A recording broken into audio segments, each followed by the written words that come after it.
ಸಾಧನೆ ಈಗ ನನ್ನ ಟ್ರೈನಿಂಗ್ ಮುಗಿಸುವಾದ್ಮೇಲೆ ನನ್ನ ಹತ್ರ ಇರೋ ಬಾಕ್ಸ್ ಅನ್ನ ಡಬಲ್ ಮಾಡಿದೀನಿ. ಜೇನು ಕುಟುಂಬವನ್ನು ಯೋಜನೆ ಮಾಡಿದೀನಿ ಮತ್ತೆ ಜೇನು ಸಂರಕ್ಷಣೆ ಮಾಡಿದ್ವಿ. ಇವತ್ತಿನವರೆಗೂ ನಾನು ಸಾಕಿರೋ ಜೇನು ಯಾರು ಎದ್ದೋಗಿಲ್ಲ, ಹಾಳಾಗಿಲ್ಲ. ನಾನು ಡಿವೈಡ್ ಮಾಡಿದ್ದು ಕೂಡ ಸಕ್ಸಸ್ ಆಗಿದೆ. ಸಾಧನೆ ಅಂದ್ರೆ ಸಾಧನೆ, ಸವಾಲು ಅತಿ ಹೆಚ್ಚು ಮಳೆ ಆಗಿತ್ತು. ಹಂಗಾಗಿ ಸ್ವಲ್ಪ ನಮಗೆ ಜೇನಿಗೆ ಸ್ವಲ್ಪ ಅದನ್ನು ಬಾಕ್ಸ್ ಮಾತ್ರ ಜಾಸ್ತಿ ಹೆಚ್ಚು ಕಾಟ ಆಗಿದೆ. ಅದೊಂದು ಸಮಸ್ಯೆ, ಸವಾಲು ನಮ್ಗೆ ಆಗಿರೋದು ಜೇನು ಇದರಲ್ಲಿ. ನಮಗೆ ಗುರಿ ಅಂದ್ರೆ ಈಗಿರೋ ಏನ್ ಜೇನು ಪೆಟ್ಟಿಗೆದಲ್ಲಿ ಈಗ ನನ್ನ ಹತ್ರ ಈಗ ಮತ್ತೆ ವಿಭಜನೆ ಮಾಡಿದಾದ್ಮೇಲೆ ಈ ತಿಂಗಳಲ್ಲಿ ಮತ್ತೆ ಎರಡನೇ ಬಾರಿ ಮತ್ತೊಂದ್ಸರಿ ಡಿವೈಡ್ ಮಾಡೋಣ ಅನ್ಕೊಂಡಿದ್ದೀನಿ. ಇನ್ನೊಮ್ಮೆ ಡಿವೈಡ್ ಮಾಡಿ ವಿಭಜನೆ ಈಗಿರೋದು ಮತ್ತೆ ಈ ಎರಡನೇ ಸರಿ ಮಾಡ್ದಂಗೆ ಈ ತಿಂಗಳಲ್ಲಿ ಅದನ್ನು ಮುಗಿಸಿ ಸುಮಾರು 4 ತಿಂಗಳಷ್ಟೊತ್ತಿಗೆ ಅಷ್ಟು ಫುಲ್ ಆಗ್ಬೇಕು, 8 ಕಾಲಮ್ ಫುಲ್ ಆಗ್ಬೇಕು. 4 ತಿಂಗಳು ಸೂಪರ್ ಬಾಕ್ಸ್ ಇಡ್ಬೇಕು ಅನ್ಕೊಂಡಿದ್ದೀನಿ. ಯಾಕೆಂದ್ರೆ ನಮ್ಮ ಮನೆಗೆ, ನಮ್ಗೆ, ನಮ್ಮ ಸ್ನೇಹಿತರು, ನಮ್ಗೆ ಬೇಕಾದವರು, ಸಂಬಂಧಿಕರು ಎಲ್ಲರಿಗೂ ಜೇನು ಸಾಕಿದ್ರಿ, ಜೇನುತುಪ್ಪ ಇಲ್ಲ, ಜೇನುತುಪ್ಪ ನನ್ನ ಮಕ್ಕಳೇ ಅಪ್ಪಾಜಿ ಜೇನುತುಪ್ಪ ಇಲ್ಲ, ಬರೀ ಏನಿಲ್ಲ, ಬರೀ ಇದೆ ಆಗಿದ್ದೆ ಜೇನುತುಪ್ಪ ಈಗಲೇ ಈ ಸರಿ ಡಿವೈಡ್ ಮಾಡ್ಬಿಟ್ರಿ ಸೂಪರ್ ಬಾಕ್ಸ್ ಇಡ್ರಿ ಅಂತ ನನ್ನ ಮಕ್ಕಳು, ಸಣ್ಣ ಮಕ್ಕಳು ಕಾಟ. ಹಂಗಾಗಿ ಇದೊಂದ್ಸರಿ ಡಿವೈಡ್ ಮಾಡಿ ನೆಕ್ಸ್ಟ್ ಮಾರ್ಚ್ ಎಷ್ಟೇ ಇದಾಗಲಿ ಕೂಡ ಅಷ್ಟಕ್ಕೆ ಸ್ವಲ್ಪ ಫುಲ್ ಮಾಡಿ 4 ತಿಂಗಳಷ್ಟಕ್ಕೆ ಜೇನು ಸೂಪರ್ ಇಟ್ಟು ಈ ವರ್ಷದಲ್ಲೇ ಜೇನುತುಪ್ಪ ತೆಗಿಬೇಕು. ಆಮೇಲೆ ಅದನ್ನ ಒಳ್ಳೆ ಉತ್ತಮ ಗುಣಮಟ್ಟದ ಜೇನು ಸಂಗ್ರಹ ಮಾಡಿ ನಾವು ಉತ್ತಮ ಗುಣಮಟ್ಟದ ಜೇನುತುಪ್ಪನ ಗ್ರಾಹಕರಿಗೆ ಮಾರಾಟ ಮಾಡೋದು. ಅದ ನೆಕ್ಸ್ಟ್ ಮುಂದಿನ ವರ್ಷ ಅನ್ನಷ್ಟಕ್ಕೆ ಜೇನು ಬಾಕ್ಸ್ ಮತ್ತೆ ಜೇನು ಕುಟುಂಬ ಮಾರಾಟ ಮಾಡೋದು. ಜೇನು ಕೃಷಿಯನ್ನ ಒಂದು ಉದ್ಯಮವಾಗಿ ದೊಡ್ಡದಾಗಿ ಬೆಳೆಸಬಹುದು ಅಂತ. ನಂದು ಜೇನು ಕೃಷಿ ಪ್ರಕೃತಿ ದೀಪ ಅಂತ ಒಂದು ಫಾರ್ಮ್ ಮಾಡ್ಕೊಂಡಿದ್ದೀವಿ. ಜೇನು ಅದರಲ್ಲೆಲ್ಲ ಜೇನು ಕೃಷಿಗೆ ಬೇಕಾಗಿರುವ ಉತ್ಪನ್ನಗಳನ್ನ ಮ್ಯಾನುಫ್ಯಾಕ್ಚರಿಂಗ್ ಮಾಡ್ತೀವಿ. ಈ ವರ್ಷ ಒಂದು 300 kg ಜೇನುತುಪ್ಪನ ಮಾರಾಟ ಮಾಡಿದ್ದೀವಿ. 250 ಬಾಕ್ಸ್ ಹುಳಗಳು ಸ್ಟ್ಯಾಂಡ್ಗಳನ್ನೆಲ್ಲ ನಾವು ಅಲ್ಲೇ ಟ್ರೈನಿಂಗ್ ಕೊಟ್ಟು ಮಾರಾಟ ಮಾಡಿದ್ದೀವಿ. ಇದು ಈ ವರ್ಷದ ಸಾಧನೆ. ಇಲ್ಲಿ ಬಂದ್ಮೇಲೆ ಮಾಡಿದ್ದೀವಿ, ಫಾಸ್ಟಾಗಿ ಟ್ರೈನಿಂಗ್ ಮುಗಿಸ್ಕೊಳ್ಳೋದು ಮಾಡ್ಕೊಂಡು. ಮತ್ತೆ ಸವಾಲುಗಳು ಅಂತ ಬಂತು ಅಂದ್ರೆ ಜೇನು ಕುಟುಂಬಕ್ಕೆ ಬರುವ ರೋಗ, ಒಂದು 3 ಥರ ರೋಗಗಳು ಬರುತ್ತೆ. ಅದನ್ನ ನಾವು ಬಂದಾಗ ಹೆಂಗ್ ಫೇಸ್ ಮಾಡಬೇಕು ಅನ್ನೋದನ್ನ ಇನ್ನೂ ಹೆಚ್ಚಿನದಾಗಿ ತಿಳ್ಕೋಬೇಕು.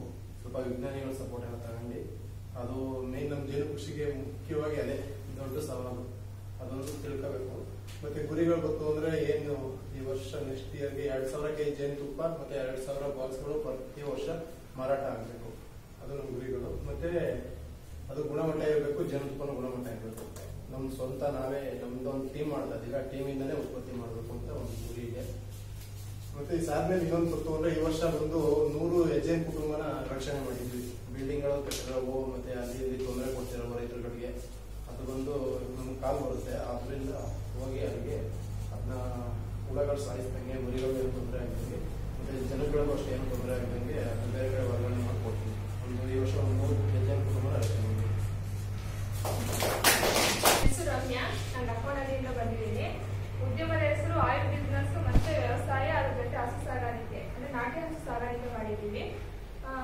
ನಾವು ಆಯಿಲ್ ಬಿಸ್ನೆಸ್ ಬಂದ್ಬಿಟ್ಟು ಸಣ್ಣ ಪ್ರಮಾಣದಲ್ಲಿ ಸ್ಟಾರ್ಟ್ ಮಾಡಿ ಇವಾಗ ಒಂದು ಮೀಡಿಯಂ ಅಂದ್ರೆ ಒಂದ್ ಸ್ವಲ್ಪ ದೊಡ್ಡ ಪ್ರಮಾಣ ತಗೊಂಡೋಗಿದ್ದೀವಿ. ನಾವು ಗ್ರಾಹಕರಿಗೆ ಹೆಚ್ಚಿನ ಪ್ರಮಾಣದಲ್ಲಿ ಜಾಹೀರಾತು ಮುಖಾಂತರ ಎಲ್ಲರಿಗೂ ಅಡ್ವರ್ಟೈಸ್ಮೆಂಟ್ ಮಾಡಿದ್ದೀವಿ.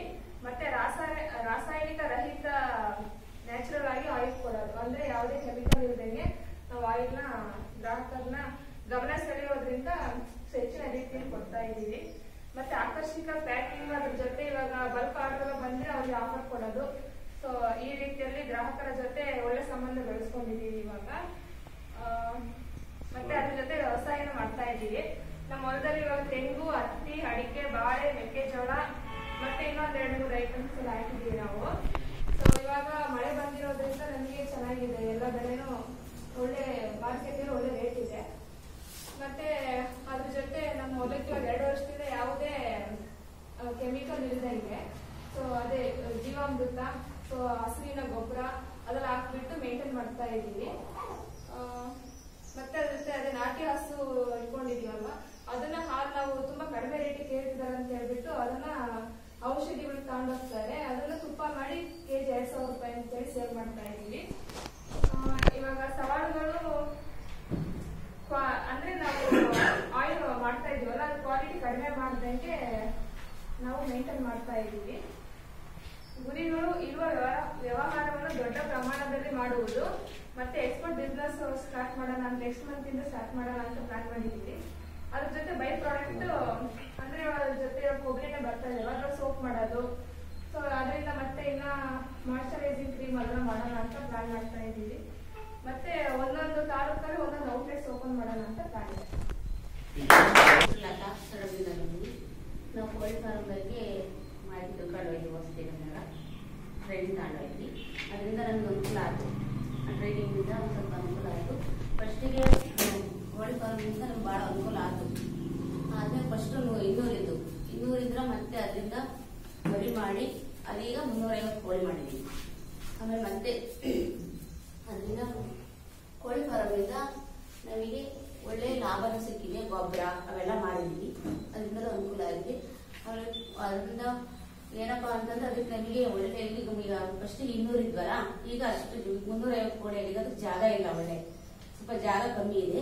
ಇನ್ನೊಂದು ಸ್ವಲ್ಪ ಜಾಗ ಮಾಡ್ಕೋಬೇಕು ಅನ್ನೋದೇ ನಮಗೆ ಸಮಸ್ಯೆ ಇದೆ. ಆಮೇಲೆ ಕೋಳಿ ಫಾರ್ಮಿಂದ ಹಲವಾರು ಗೊಬ್ಬರಗಳೆಲ್ಲ ಮಾಡ್ತಾ ಇದ್ದೀವಿ. ನಮ್ಗೆ ಎಲ್ಲ ತಾಂಡಿದ್ದೀವಿ. ಆಮೇಲೆ ಶೈಲಾಜ್ ಬ್ಯಾಗ್ ಮಾಡಿದ್ದೀವಿ. ಶೈಲಾಜ್ ಬ್ಯಾಗ್ ಮಾಡೋದ್ರಿಂದ ಬೇಗನೂ ಕಮ್ಮಿ ಆಗ್ಬೋದು. ಆಮೇಲೆ ಒಣಮೇಲೆ ಸಂಗ್ರಹಣೆ ಮಾಡೋದು ಅದನ್ನು ಮಾಡಿದ್ದೀವಿ.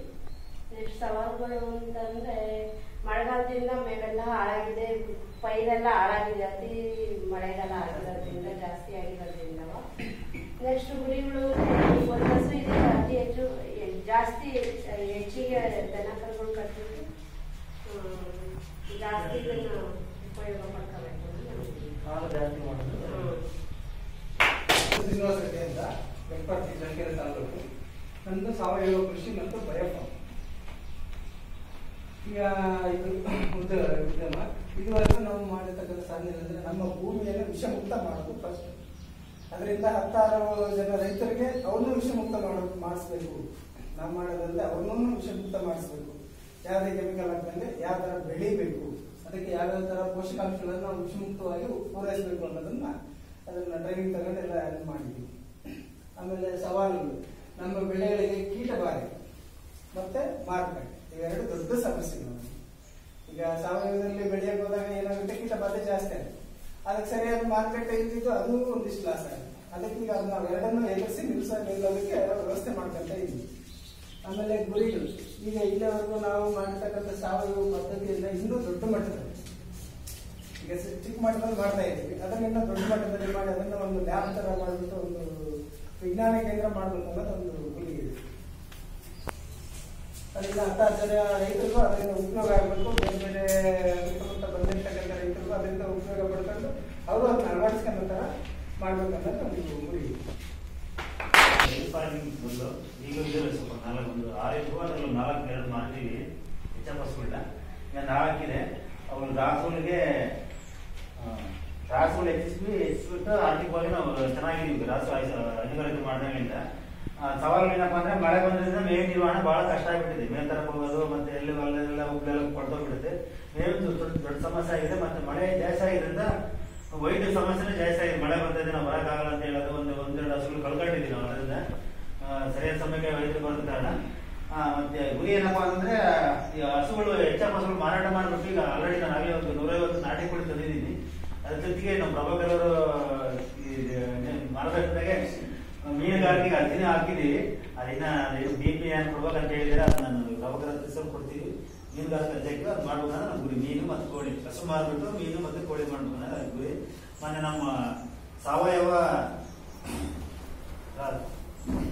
ಇವರು ನಮ್ಮ ಹನುಮಂತೇಗೌಡರು ಬಂದಿದ್ರು ನಮ್ಮ ಊರಿಗೆ. ಮೊನ್ನೆ ಅವ್ರು ಬಂದಾಗ ಏನ್ ಹೇಳಿದ್ರು, ನಮ್ಗೆ ನಮ್ಮ ಚಳ್ಳಕೆರೆ ತಾಲೂಕಲ್ಲಿ ಒಂದು 1000 ಗೀರಸ್ಗಳು ಕೊಡಿಸ್ತೀನಿ, ಇಲ್ಲೇ ಒಂದು ಫಾರಂ ಮಾಡ್ತೀನಿ ಅಂತ ಹೇಳ್ಬಿಟ್ಟು ಅಮೃತ್ ಬಾಲ್ ಆಗಿ ಒಟ್ಟು ನಾಟಿ ದನಗಳೆಲ್ಲ ಕೊಡಿಸ್ತೀನಿ, ಇಲ್ಲೊಂದು ಫಾರಂ ಮಾಡೋಣ, ಅದರಿಂದ ಡೈರಿ ಫಾರಂ ಮಾಡೋಣ ಅಂತ ಹೇಳ್ಬಿಟ್ಟು ನಮ್ಮ ಹನುಮಂತೇಗೌಡರು ಹೇಳೋಗಿದ್ದಾರೆ. ಬೆಳಗಾವಿಯವರು ಆರ್ಗ್ಯಾನಿಕ್ ಹನುಮಂತೇಗೌಡರು ಅಂತ ಹೇಳಿದ್ದಾರೆ. ಅದನ್ನ ಆದ್ರೆ ನಾವೆಲ್ಲ ಹೆಚ್ಚ ಹಸುಗಳು ಮಾರ್ಬಿಟ್ಟು ಅದನ್ನ ನಾವು ಗೀರ ಹಸುಗಳನ್ನ ಮತ್ತು ನಾಟಿ ಹಸುಗಳನ್ನ ಸಾಕಬೇಕಂತ ನಮ್ಮ ಗುರಿ ಇದೆ.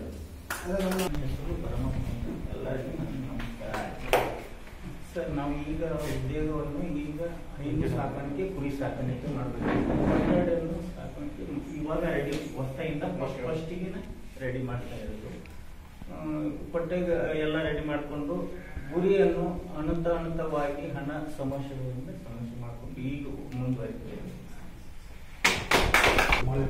ಒಂದು ಏನಪ್ಪಾ ನಮ್ಮ ಕಡೆಯಲ್ಲಿ ಈರುಳ್ಳಿ ಒಂದು ಮುಖ್ಯವಾದ ವಾಣಿಜ್ಯ ಬೆಳೆ. ಸೊ ನಮ್ಮ ಕಡೆ ರೈತರು ತುಂಬಾ ಪ್ರಾಬ್ಲಮ್ ಏನು ಅನಿಸ್ತಾರೆ ಅಂತಂದ್ರೆ ಈರುಳ್ಳಿನ ತಂದು ಬೀಜ ಸಿಗ್ತಕ್ಕಂಥದ್ದು ಅದೊಂದು ಹೆಸರು ಹೋಗ್ತಕ್ಕಂಥದ್ದು ಮಾಡ್ತಾರೆ. ಹಿಂದೆ ನಮ್ಮ ಪೂರ್ವಿಕರು ನಮ್ಮ ಅಜ್ಜ ನಾವು 3-4 ಸೇರ್ ಚೆಲ್ಲಿ ಒಂದು ಎಕರೆಗೆ ಈರುಳ್ಳಿ ಬೆಳೀತಾ ಇರ್ಬೇಕಪ್ಪ, ನೀವು ನೋಡಿ 7-8 ಸೇರ್ ಚೆಲ್ಲಿ ಬೆಳೀತಾ ಇಲ್ಲ ಅಂತ. ಸೊ ನಾವು ರೈತರಿಗೆ ಎಲ್ಲಿ ಒಂದ್ ಕಡೆಯಿಂದ ಏಟಾಗಿದೆ ಅಂತ ಈ ವರ್ಷ ಲಾಸ್ಟ್ ಇಯರ್ ನಮಗೆ 1 ಸೇರ್ ಈರುಳ್ಳಿಗೆ 2 ವರ್ಷ ಆಯ್ತು. ಸೊ ಅದೊಂದು ಬಿಸ್ನೆಸ್ ಕನ್ವರ್ಟ್ ಆಯ್ತು. ಅದನ್ನ ನಾವು ಕಡಿಮೆ ಮಾಡಬೇಕು, ಇನ್ನೊಂದು ಬೀಜ ಸೇರ್ತಕ್ಕಂಥದ್ದು ಒಂದು ಉದ್ದೇಶ. ಮತ್ತೆ ಸವಾಲುಗಳು ನಮಗೆ ಬಂದ್ರೆ ಈರುಳ್ಳಿ ಬೀಜೋತ್ಪಾದನೆಯಲ್ಲಿ ಅತಿವೃಷ್ಟಿ ಮತ್ತೆ ಅನಾವೃಷ್ಟಿ ಮಳೆ ಆಗ್ತಕ್ಕಂಥದ್ದು ಒಂದು ಸವಾಲಾಗಿದೆ. ಗುರಿಗಳು ಸ್ಥಳೀಯ ಇದರಲ್ಲಿ ಒಂದು ದೊಡ್ಡ ಮಾರ್ಕೆಟಿಂಗ್ ಮಾಡಬೇಕು ಅನ್ನೋದು ಒಂದು ಚನ್ನಗಿರಿ ತಾಲೂಕು. ನಾವು ಜೇನು ಕೃಷಿ ಮಾಡ್ತಾ ಇದ್ದೀವಿ. ನನ್ನ ಸಾಧನೆ ಅಂತಂದ್ರೆ ಈಗ 5 ಬಾಕ್ಸ್ ಇಂದ ಈಗ 15 ಬಾಕ್ಸ್ ಆಗಿದೆ. 10 ಬಾಕ್ಸ್ ಜಾಸ್ತಿ ಮಾಡ್ಕೊಂಡಿದ್ದೀನಿ. ಇನ್ನೊಂದು ಸ್ವಲ್ಪ ಜಾಸ್ತಿ ಮಾಡ್ಕೊಂಡು ಜೇನು ಕೃಷಿನ ಒಂದು ಉದ್ಯಮವಾಗಿ ಮಾಡ್ಕೊಳ್ಬೇಕು ಅನ್ನೋದು ನನ್ನ ಇದು. ಸವಾಲು ಏನಂದ್ರೆ ಅದೇ ಜೇನು ಕೃಷಿನಲ್ಲಿ ಈಗ ಮಳೆಗಾಲದಲ್ಲಿ ವ್ಯಾಕ್ಸ್ ಮೋತ್ ಅಂತ ಒಂದು ಬರುತ್ತೆ, ಅದನ್ನ ಯಾವ ರೀತಿ ನಿರ್ವಹಣೆ ಮಾಡಬೇಕು, ಆಮೇಲೆ ಅದನ್ನ ಯಾವ ರೀತಿ ತಡೆಗಟ್ಟಬೇಕು ಅನ್ನೋದು ಒಂದು ನನ್ನ ಇದು. ಆಮೇಲೆ ಕಳ್ತನೂ ಆಗುತ್ತೆ. ಲಾಸ್ಟ್ ಟೈಮ್ ಜೇನು ಹುಳ ನಮ್ಮ 2-3 ಬಾಕ್ಸ್ ಕಳ್ತನ ಆಗ್ಬಿಟ್ಟು ಹುಳನ ಪ್ರೇಮೆ ತಗೊಂಡವರು, ಅದನ್ನು ಯಾವ ರೀತಿ ತಡೆಗಟ್ಟಬೇಕು ಅನ್ನೋದು ಅದು ಒಂದು ಸವಾಲಾಗಿದೆ. ಗುರಿ ಅಂದ್ರೆ ನಾನು ಅದನ್ನ ಒಂದು ಉದ್ಯಮವಾಗಿ ರೂಪುಗೊಳಿಸಬೇಕು ಅನ್ನೋದು ಇದೆ. ಆಮೇಲೆ ಒಂದು ಕ್ವಾಲಿಟಿ ಪ್ರಾಡಕ್ಟ್ ನಾನು ಗ್ರಾಹಕರಿಗೆ ಕೊಡ್ಬೇಕು ಅನ್ನೋದು ನನ್ನ ನಮ್ಮ ಹೆಸರು ಓಬಯ್ಯ ಅಂತ. ನಮ್ಮ ಬೆಳಗ್ಗೆ ತಾಲೂಕು. ನಮ್ದು ಜೇನು ಸಾಕಾಣಿಕೆ ಮಾಡೋದು. ನಾನೀಗ ನಮ್ಮ ಹತ್ರ 5 ಬಾಕ್ಸ್ ಇದ್ವು. 5 ಬಾಕ್ಸ್ ನಿಂದ ಈಗ ಅದರಲ್ಲಿ 15 ಬಾಕ್ಸ್ ಡಿವೈಡ್ ಮಾಡಿ ವಿಭಾಗ ಮಾಡಿ 15 ಬಾಕ್ಸ್ ಮಾಡಿದ್ದೀನಿ. ಈಗ ಏನಂತಂದ್ರೆ ನನಗೆ ಗ್ರಾಹಕರು ಅವರೆಲ್ಲ ಭಾಳ ಸಿಕ್ಕಾಪಟ್ಟೆ ಜೇನುತುಪ್ಪಕ್ಕೆ ಬೇಡಿಕೆ ಐತೆ. ಆದ್ರೆ ಈಗ ನಾವು ಸದ್ಯಕ್ಕೆ ನಮ್ಮಿಂದ ಒದಗಿಸಕ್ ಆಗ್ತಾ ಇಲ್ಲ. ಯಾಕಂದ್ರೆ ನಾನು ಬಾಕ್ಸ್ಗಳೆಲ್ಲ ವಿಭಾಗ ಮಾಡಿರೋದ್ರಿಂದ ಜೇನು ಸಂಗ್ರಹಣೆ ಮಾಡಕ್ಕೆ ಆಗ್ತಾ ಇಲ್ಲ. ಅದೇ ನನಗೆ ದೊಡ್ಡ ಸವಾಲಾಗಿರುತ್ತೆ. ಆಮೇಲೆ ಈಗ ನಾವು ನಮ್ಮ ಗುರಿ ಏನಂತಂದ್ರೆ ಜೇನು ಬಾಕ್ಸ್ಗಳು ಇನ್ನೂ ಸ್ವಲ್ಪ ಜಾಸ್ತಿ ಮಾಡಿ ಅವ್ರು ಮಾರಾಟ ಮಾಡೋದು, ಆಮೇಲೆ ಜೇನು ತುಪ್ಪನ ಸಂಗ್ರಹಣೆ ಮಾಡಿ ಅದನ್ನು ಮಾರಾಟ ಮಾಡೋದು, ಇವನ್ನೆಲ್ಲ ನಾವು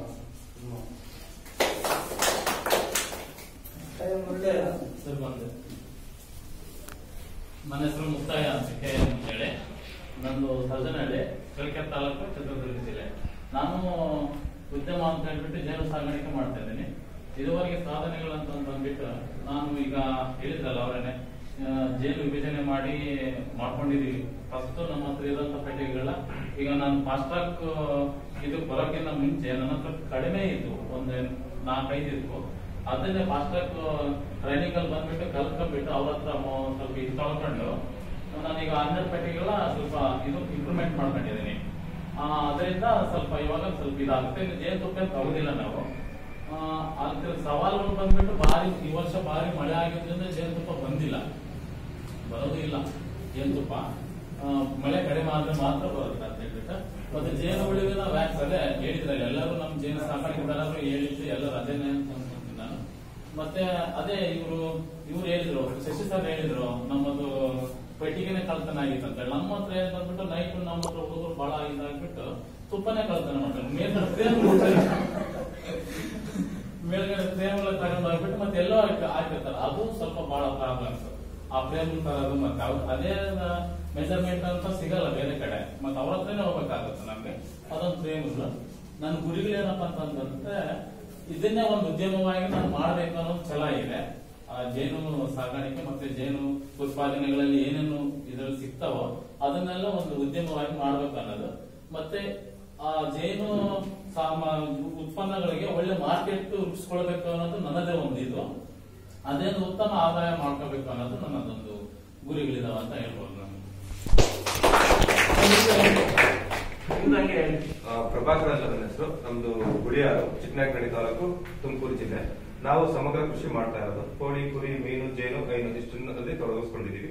ಅದರಲ್ಲಿ ಹೆಚ್ಚಿನ ಹೊತ್ತು ಮೀನಿಗೆ ಕೊಡ್ತಾ ಇದೀವಿ. ಅದಾದ್ಮೇಲೆ ಸೆಕೆಂಡ್ ಬಂದ್ಬಿಟ್ಟು ಜೇನಿಗೆ ಕೊಡ್ತಾ ಇದೀವಿ. ಈಗ ಫಸ್ಟ್ ನಾವ್ ಇಲ್ಲಿ ಬರಬೇಕಾದ್ರೆ ನಾನು ಬರೀ ಜೇನ್ ಟ್ರೈನಿಂಗ್ ಅಂತ ಬಂದಿದ್ದು. ಅದರಿಂದ ತಗೊಂಡಾದ್ಮೇಲೆ ಟ್ರೈನಿಂಗ್ ತಗೊಂಡಾದ್ಮೇಲೆ ಲಾಸ್ಟ್ ಏನು ಲಾಸ್ಟ್ ಒಂದು 7 days ಫಾಸ್ಟ್ ಟ್ಯಾಗ್ ಪ್ರೋಗ್ರಾಮ್ ಇತ್ತು. ಅಲ್ಲಿ ಏನಾಯ್ತು, ನಮಗೆ ಚಾನಲ್ ನ ಹೆಂಗೆ ನಾವು ಯೂಸ್ ಮಾಡ್ಕೋಬೇಕು, ಮಾರ್ಕೆಟಿಂಗ್ ಬೇಸ್ ನ ಹೆಂಗ್ ಮಾಡ್ಬೇಕು, ಮತ್ತೆ ಡಿಫ್ರೆಂಟ್ ಟೈಪ್ಸ್ ಆಫ್ ಇನ್ಕಮ್ ನ ಸ್ವಲ್ಪ ಹೆಚ್ಚು ಮಾಡ್ಕೊಳ್ಳೋದಕ್ಕೆ ಏನೇನು ದಾರಿ ಬೇಕು ಅಂತ ಕಲ್ತ್ಕೊಂಡ್ವಿ. ಇಲ್ಲಿಂದ ಹೋದ್ಮೇಲೆ ಟ್ರೈನಿಂಗ್ ಆದ್ಮೇಲೆ ನಂತರ 28 ಬಾಕ್ಸ್ ಇದ್ದಿದ್ದು ಈಗ 63 ಬಾಕ್ಸ್ ಆಗಿದೆ ಜೇನ್ ಪೆಟ್ಟಿಗೆ. ಅದಾದ್ಮೇಲೆ ನಂದು ಒಂದು 2.5 ಟನ್ ಕೆಪಾಸಿಟಿ ಇದ್ದಿದ್ದು 30 ಟನ್ ಕೆಪಾಸಿಟಿಗೆ ಇನ್ಕ್ರೀಸ್ ಮಾಡ್ತಿದೀವಿ ಈಗ ಫಿಶ್ ಫಾರ್ಮಿಂಗ್. ಅದಾದ್ಮೇಲೆ ನಾವು ಏನಕ್ಕೆ ನಾನು ಬೇರೆಯವ್ರಿಗೆ ಟ್ರೈನಿಂಗ್ ಕೊಡಬಾರ್ದು ಅಂತ ಹೇಳ್ಬಿಟ್ಟು ಆನ್ಲೈನ್ ಮುಖಾಂತರ ಟ್ರೈನಿಂಗ್ ತರಬೇತಿ ಮಾಡ್ತಾ ಇದ್ದೀವಿ. ಅದ್ರ ಜೊತೆಗೆ ಇವಾಗ ಮೆಂಟರ್ಸ್ ಅಂತ ಒಂದು ವಿಭಾಗ ಮಾಡ್ಬಿಟ್ಟು 8 ಜನ ನನ್ನ ವರ್ಕ್ ಮಾಡ್ತಾ ಇದ್ವಿ ಇವಾಗ. ಅದಾದ್ಮೇಲೆ ಇವಾಗ ನಮಗಿರೋ ಸವಾಲುಗಳಂದ್ರೆ ನಮಗೆ ತುಂಬಾ ಕ್ಲಾಸ್ಗಳು ಬರ್ತಾ ಇದೆ, ಅದು ಸ್ವಲ್ಪ ಕನ್ವರ್ಷನ್ಗೆ ತುಂಬಾ ನಮ್ಗೆ ಸಮಸ್ಯೆ ಆಗ್ತಾ ಇದೆ. ಏನ್ ಹೇಳ್ತೀರಾ ಏನ್ ಸಮಸ್ಯೆ? ಕಾಲ್ಸ್ಗಳು ತುಂಬಾ ಬರುತ್ತೆ ನಮಗೆ ಟ್ರೈನಿಂಗ್ ಅಟೆಂಡ್ ಮಾಡೋದಕ್ಕೆ ಆತರ ಇದಕ್ಕೆಲ್ಲ, ಬಟ್ ಅದು ಕನ್ವರ್ಷನ್ ಆಗೋದು ಸ್ವಲ್ಪ ಕಷ್ಟ ಆಗ್ತಾ ಇದೆ ನಮ್ಗೆ. ಅದಾದ್ಮೇಲೆ ಮತ್ತೆ ಟೈಮ್ ಮ್ಯಾನೇಜ್ಮೆಂಟ್ ಸ್ವಲ್ಪ ಕಷ್ಟ ಆಗ್ತಾ ಇದೆ. ಅದಾದ್ಮೇಲೆ ಎಂಪ್ಲಾಯ್ಮೆಂಟ್ ಸ್ವಲ್ಪ ಸಮಸ್ಯೆ ಆಗ್ತಾ ಇದೆ.